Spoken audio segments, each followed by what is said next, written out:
Manchester United. I know what you're thinking. The Saragossa opening. What the hell is that? I think the point of the Saragossa opening is it's just going to put you in a bunch of solid positions. Like already here, we're like 4 moves in.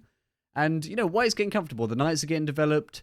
You want to bring your bishop out to d3. If they ever played this move, Engine actually doesn't really like that move. You could just drop back. You can even drop back here if you're really feeling fruity and then try to create some sort of long-range checkmate idea, which would be sick. I'm sure people will fall for it. But like in this line, like it's just natural developing moves. And in this position, it's just a solid game. But the thing is, like, if you play these solid games, a lot of the time your opponents at the lower level, they're not going to play the same moves. So they're going to go out of theory on like move 3 or 4. And if you know like the general structure and the general sort of purposes of where your pieces are going to go in the opening, like you're just going to have a massive advantage. Like get your queen on c2 next maybe, like bring your rook to e1. You could just trade off and then just bring your queen to c2 and then you're creating like a battery over here. You can maybe start getting this in the game with these pawns. Jump this up there. There's a lot of potential for a solid game of chess. I guess that's the point of this opening. It's a solid opening. It can lead to a lot of solid positions. Here's another way of playing the Saragossa in a quite an aggressive way. If you go c3 and then they go e5, you offer the pawn exchange. If they don't take it and they push on, which is the best move, you can start bringing your bishop to f4. And then you just know that this is going to be a cool game. Like your queen's going to come out, your knight's going to come out, your knight's going to come out here after you push this pawn. Bishop's going to fly out here. You're going to have a big attack here. Like if they play a move like d6, you can start playing moves like f4. And already this is getting kind of cool. If they take, then you've got a big lead in development. Sacrificing maybe a tiny bit of king safety in exchange for a massive attack with loads of pieces. Look at this. You've already got like 2-3 pieces developed. And black's completely at the back row. And if they start doing stuff like this, you can start going c2. And the position's just looking comfortable for white. Another way to gain an advantage in this opening is just remember the key moves. So like always put your bishop on f4. Like, that's going to be one of your first moves. Unless they play some sort of gambit of a pawn. Obviously, you're not going to do that. But your bishop on f4. Your other bishop on d3. Key moves. Your knights are going to develop to d2. And normally e2.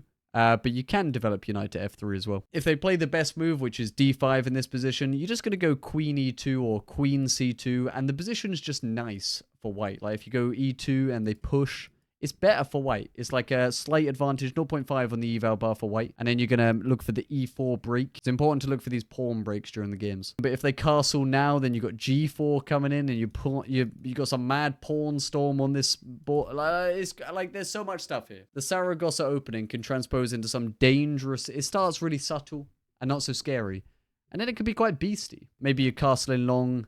And what's black bloody doing here? Black's got bloody nothing, mate. I got nothing left. And it can transpose into so many different things. And it's kind of like a secret weapon for people that are not prepared and people that have no idea what the hell this is. Because it puts you out of theory straight away. And then you have to adapt. So let's say you play c3 and they develop their knight on that side of the board. You're going to push d4. If they play d6, then you can start playing knight f3. And the position can quickly transpose into like the Indian game. And then from there it can go into this, which is the Torre attack.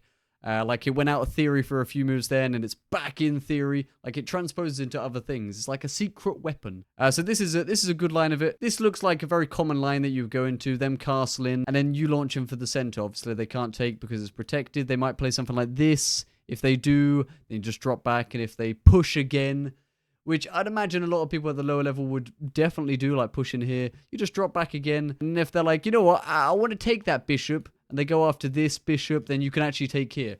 And it's kind of a crazy position. Because if they take here, you just take back. And if they take, then you got this sort of forming. And it's still like a balanced game, but white looks a lot better in the situation. You're about to bring your bishop out. You're about to maybe long castle, get 2 rooks on this file. And then you want to start bringing your knight over here. And then it's looking cool. Look at this. Woohoo! Big attack forming. The best move here is e5. Not even to take this. So now you're threatening this. Like, look at this for white. This is so good. Starting with the Saragossa opening. So quick to transpose. What I like about the Saragossa opening is if we look at another line, like we're exchanging pawns in the center, and then they push for the center, we can just bring our knight out. We can, like, it just transposes into a normal-ish position.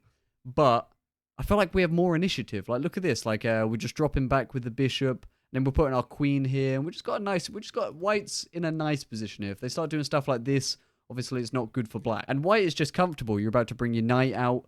You're about to castle long, maybe.